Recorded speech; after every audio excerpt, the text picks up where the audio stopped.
You can become a millionaire by investing just $500 a month every month for the next 40 years. In fact, if you do that, you'd already be over halfway there for the next million. Because at an 8% average annual return, you'd have personally invested $241,000, but you'll be left with 1.6 million. Stocks only go up. Einstein was right, compound interest really is one of the wonders of the world. And by the way, I did these calculations in euros. In dollars, you'd actually be left with 1.75 million. But despite that, a lot of people see this as something that's too good to be true. Because after all, if it does work, why isn't everyone doing this? So let's just ignore the fact that most people still won't do something even if they have 100% proof that it will work. I think a lot of people are simply underestimating the power of compound interest. This here is my current investment portfolio, and later on in this video I'll go more in depth and I'll also even make another purchase. But currently it sits at around $15,500 invested into several stocks and ETFs. If I just leave this $15,500 here without ever investing anything more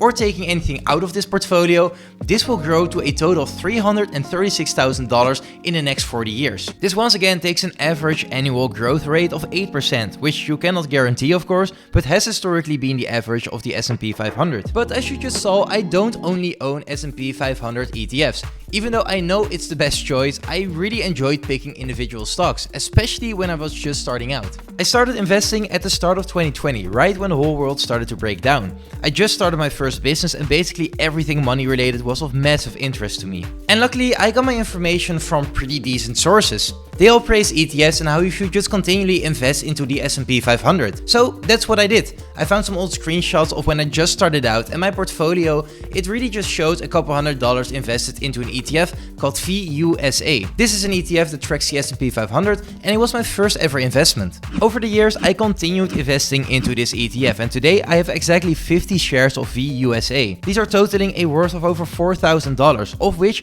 $1,500 is in gains. My plan was always to have this ETF be the backbone of my portfolio. As of now, VUSA is about 26% of my entire portfolio. But a few months after I started investing, I learned of something that would change the way I invested: dividends.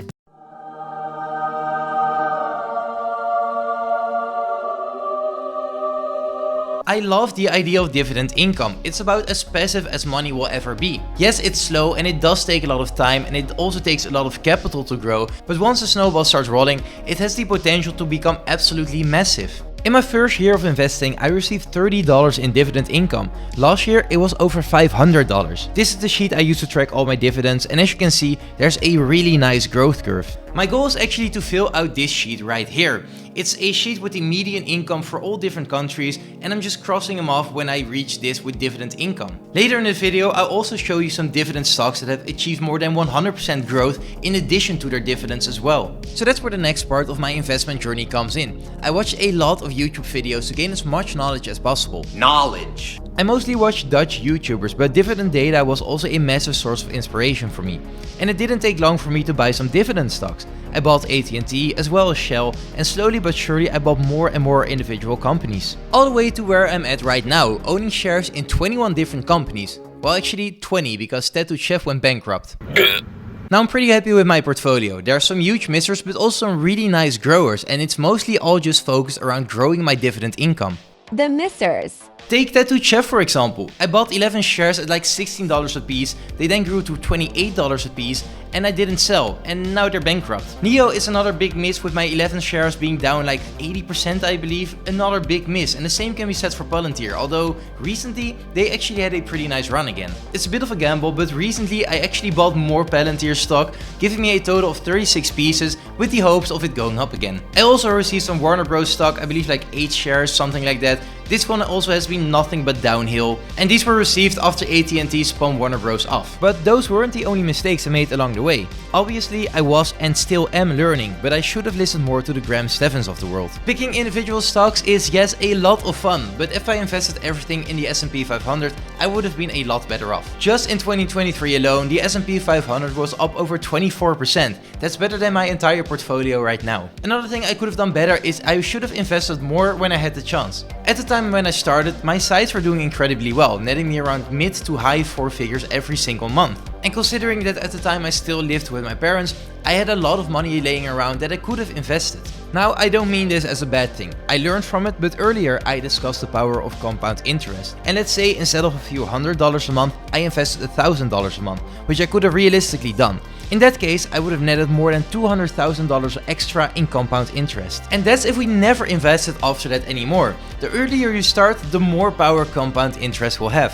But getting back to my portfolio, it mostly consists of dividend stocks. Some of the first I've bought were AT&T and Shell. AT&T has been somewhat of a misser thanks to the spin-off that happened a while ago, with my 34 shares being down about 35%. Shell, on the other hand, has been absolutely amazing. I bought Shell at an average cost of €13.70, and now they go for €31. That's a 126% increase, and that's on top of all the dividends that I've been receiving throughout the years. Always guys, respect the pump. After that, I bought a few more or less stagnant positions. I bought 14 shares of PPL Corp, which are up 11%, 6 shares of Kimberly-Clark, which are up 2%, and 15 shares of Unilever, which are pretty much break even right now. These are positions I've been holding for about 2 years now, but at least they've been paying me a dividend during this time. Shortly after, I bought stock in 3 more companies: Main Street Capital, Iron Mountain, and National Health Investors. Over the last 2 years, Main is up nearly 60%, while Iron Mountain is up a whopping 150%. Both are also dividend payers, so these are huge plays. Main is one I like especially because they pay a monthly dividend, but I mean,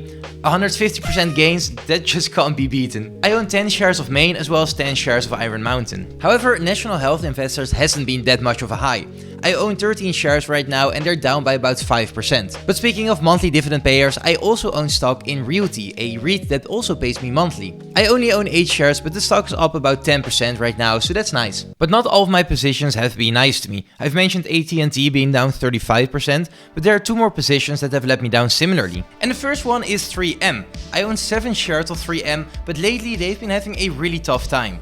My position is down about 30%, and since 3M was one of my larger positions, this one really hurt the portfolio. Similarly, my position in Gladstone Commercial is down 37%. I only own 17 shares here, so this position was a lot smaller, but it's still not nice to be down nearly 40%. Gladstone does pay a monthly dividend though, which is nice, but the 37% loss eats up way more than those monthly dividends have gained. Now earlier I mentioned dividend data as being one of my sources of information and inspiration, so here are what I call my dividend data dividend stock picks. Starting with my 8 shares of Intel. These are just now finally breaking even after being down like 50%. At the time I could have bought more, but Intel's future was kind of uncertain, so I just held what I had and just be done with it. Currently we're break even again, but Intel did drastically reduce their dividend, so that's a shame. I also own 4 shares of Prudential Financial, which is break even as well, and then 4 shares of T. Rowe Price, which is down like 4%. Not great, not terrible. But lastly, there are 2 more winners. The first one is Upfee. I bought 4 shares and they're up 50%.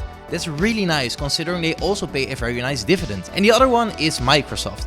This is one I bought live on the channel actually. I bought 2 shares and they are up now more than 60%. Also, I forgot to mention I bought 17 shares of Sligo. Sligo is a large Dutch wholesaler. I bought them when the world was locked up, hoping this stock would go up again when restaurants would open. Instead, my position is now down 20%. Now looking at my entire portfolio, you can see that I'm up about 20%, which really isn't all that bad. However, if I invested everything that I've invested into the individual stocks, into the S&P 500 tracker, my returns would have been much better. But I picked these individual stocks because my focus was really mostly on growing my dividend income. So I set out on a long journey to find a nice middle ground. Enter the S&P 500 High Dividend ETF. This is my most recent purchase and it's the one I've been growing the most lately. I currently own 22 shares for a total of $57 a piece, making my total worth in this position around $1,255. My plan is to just keep dollar cost averaging into this position, preferably till it's about 15 to 20% of my entire portfolio. It is okay growth with a 3.5% dividend rate, which I think is really nice for an ETF. And let's just start that now. I'm going to top off this position by buying another 7 shares. And just like that, I can finally cross off the first country in this list. My monkey brain simply loves ticking and coloring boxes, so this is a huge dopamine spike. Andrew Huberman is pissed right now. So my plan is very simple. I'm going to invest a lot more into my ETFs, but I'm also going to continue buying individual stocks. I know it's a bit controversial because ETFs typically get a better return than individually picked stocks, but I kinda want to keep it fun for myself as well. I will also need to invest more regularly again. Back when my sites were doing really well, I was investing every single month, but as the sites were slowing down, so did my investing. But now that I have a full-time job again, I can afford once more to invest every single month. Now do also realize that I'm very fortunate to be young. I have a lot of time that I can take advantage of. But even if you're just starting out with a 20-year time frame, from zero with $500 every month, you'll still be able to more than double your money. That's historically speaking, of course.